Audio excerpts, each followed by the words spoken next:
Hey everybody, it's Spencer Hughes. I was doing my show prep research this morning and I came upon a study that found that music, pop music, over the last 50 years has gotten significantly sadder and more emotionally ambiguous. Well, what a shock there. What a shocking study to come up with. Have you listened to the radio lately? Have you listened to songs as you're commuting to work, as you're working out at the gym? What's being piped into the stores even, it's all moaning and groaning and belly aching. Every song, it's like the proverbial old country song. My wife, her husband done left me. They took the truck and the kids and the money and left me in the dust. Wah, wah, wah. Call the wambulance. Enough already, please. Even if the song is relatable to you, for goodness sakes. Even if your wife or husband did really leave you and took the truck and the kids and the money and left you in the dust, why would you want to hear that reinforced over and over and over again? You would want to forget that, not keep remembering it every time you turn on the radio or listen to a song on your iPod. We don't like surrounding ourselves, at least I don't, with negativity. I don't like doing that. Obviously, some people apparently do because they do it all the time. I don't like surrounding myself with negative people. I don't like listening to negative music. I don't like watching negative messages. I don't like negative movies and themes. And I believe in the law of attraction. I believe that what we think about, we bring about. By and large, what we think about most manifests. We become what we think about most. If we think about poverty all day long, our bank accounts aren't going to get any fatter. I'm sorry, it's just not going to happen. You're not going to become wealthy. You're not going to become even mildly prosperous dwelling on poverty, dwelling on how you just bounced another check. Wah, wah, wah, the bills are in the mail. And sure enough, you run out to the mailbox, and what do you know? You've proved yourself correct. There's a stack of bills in there, right? And the reason I'm bringing this up is because pop music is critical. It's pop music. It's popular music because it's what the culture listens to day in and day out. This is the stuff that we listen to, that our children listen to, that drips into our very psyche and fiber of our being.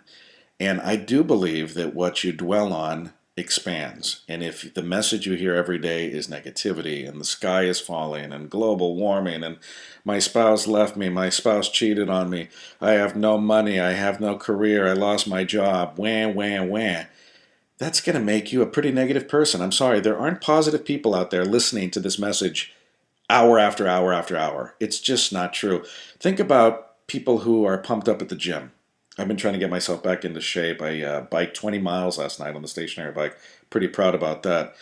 When you're biking 20 miles on a stationary or on a mountain bike, whatever bike, are you usually listening on your iPod to negative music? Do athletes to get pumped up listen to negative music? When you go into a job interview or to a major fork in the road for you, are you listening to negative music, downbeat messages? Of course not. People at the gym, you can even hear it because their iPods are so darn loud.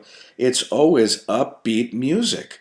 When those people are running, when those people are training for marathons, they're not listening to my wife done left me and took the kids in the truck and the money and left me in the dust. Of course not. They're listening to powerful music, power driven music, ambitious music, up tempo, upbeat stuff, not the downbeat, not the downtrodden, not all the poor of the world and all the hungry and starving people.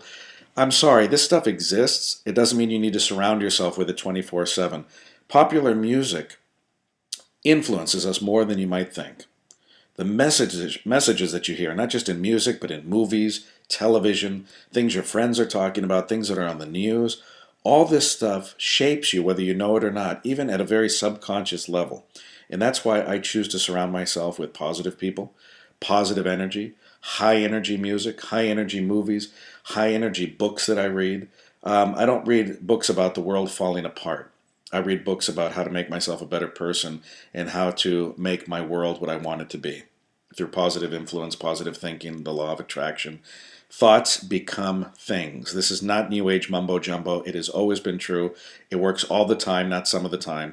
Your thoughts become things. You shape your very existence.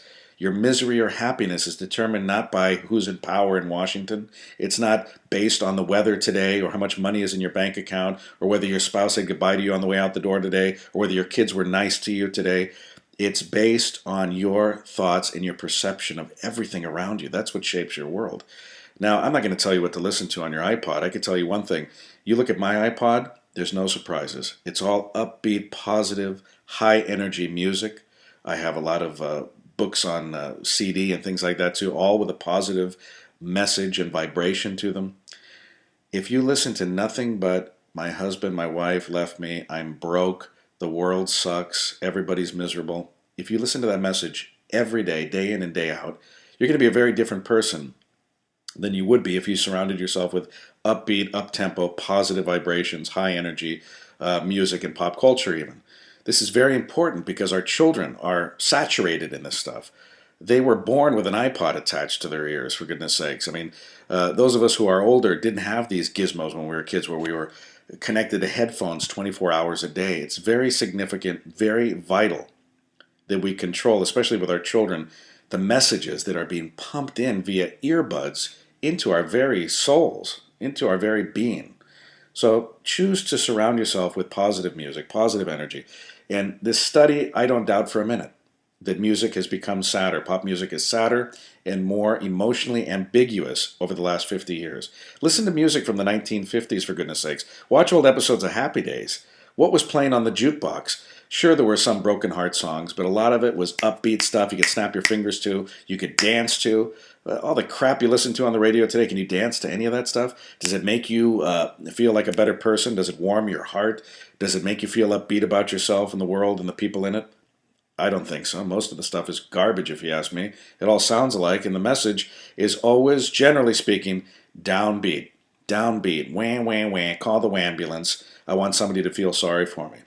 And even if it's relatable to you, it doesn't mean you have to keep reliving it over and over and over again. Even if you went through a terrible divorce, even if someone just died in your family, even if there's a tragedy that's occurred, whatever the case may be, even if the theme of the song is relatable, you don't want to keep reliving it over and over and over again. You want wounds to heal, not to stay perpetually open or to reopen down the road. So be very, very careful what you surround yourself with. That's just my common sense advice for you today. I'm Spencer Hughes. Thanks so much for watching and for listening.